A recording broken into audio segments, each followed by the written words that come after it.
What is the pride that you feel in what you accomplished those summers? I think really what it did is that when moving throughout, in these different places, and volunteering for Girl Scouts and now they have Girl Scout troops who are in, homeless shelters, so girls can have that experience, so they have some place that they can say, I'm in a homeless shelter now. Then when I leave, they'll put me with a troop, and I'll have a built-in set of friends because we're all Girl Scouts, and that unity among girls. Those kinds of things. I think those seeds and how to appreciate the little efforts and how you can change just by doing a little work and working with people and even leadership skills. That's really what the program helped me understand. Because first of all, you adapt to a situation that's different than what you imagine. It really was a time that a lot of people really don't appreciate the kind of institutional racism that was there and understanding institutional racism. So when I see it today, I said, this is the same thing that was happening in rural West Tennessee in the 70s. It's that institutional racism, which is really, really something that people need to address, even more so than individual racism, because it's hard with individual racism, but the institutions like police, judicial system, schools, those institutions cannot be racist. And that's, I think, it's the best way to attack racism, is to attack institutional racism. And that is something. What's the best way to attack it? To look at the institutions, to change institutions as opposed to individuals. Mm-hmm. Individuals are really hard to address racism, but its institutions are part of the racial construction, or whatever you call it. It's part of your race, of your institutions.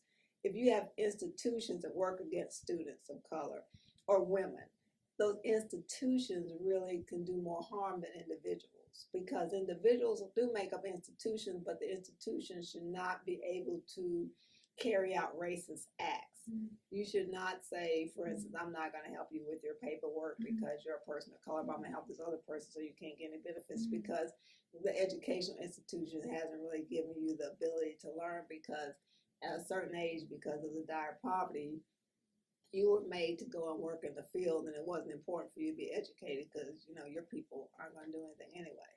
That's institutional racism. Were the schools integrated? No. Because they were separate. Mm-hmm. I couldn't understand it. In fact, I thought that when schools were, in fact, I was surprised when I went to Vanderbilt that some of the students coming from Vanderbilt had gone to segregated schools. That was a surprise to me. Some people in Mississippi, they had gone to segregated schools and they were coming to Vanderbilt from the school. Now, they had some good teachers in those segregated schools. They were learning some good lessons in those segregated schools.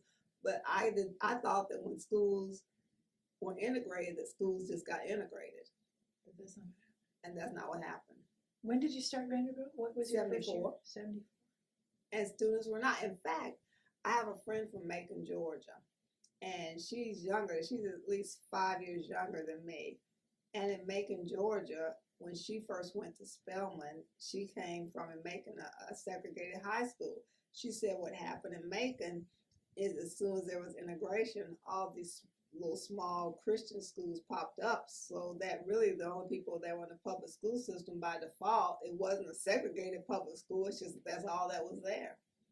I said, what is it segregated by default? Because everybody else was at the Academy of Saint something or other. Yeah. And I can look, I said, Kim, you met because I thought that everybody else was in integrated schools, but she wasn't. I guess it was technically integrated, it's just that. Does it sound familiar to today? Yeah. Do you think it was different by the time you got there? Yeah, it was better. It was better by the time I got there from when it was. It was definitely better. In fact, I think the whole society has sort of said, it was almost as if the institutions were saying, we have historically been incorrect. Now we have to correct this, and we have to correct it quickly. Now the people, I'm sure their minds didn't change that fast. It's just the institutions decided they need to do better. Did you know Chancellor Heard? Mm-hmm. Alexander Heard is my chancellor. Mm-hmm. Mm-hmm. In fact, this is truly crazy.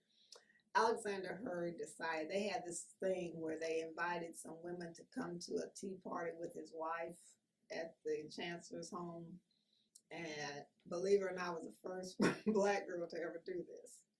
And why I was selected, I don't know. I guess because I can halfway do.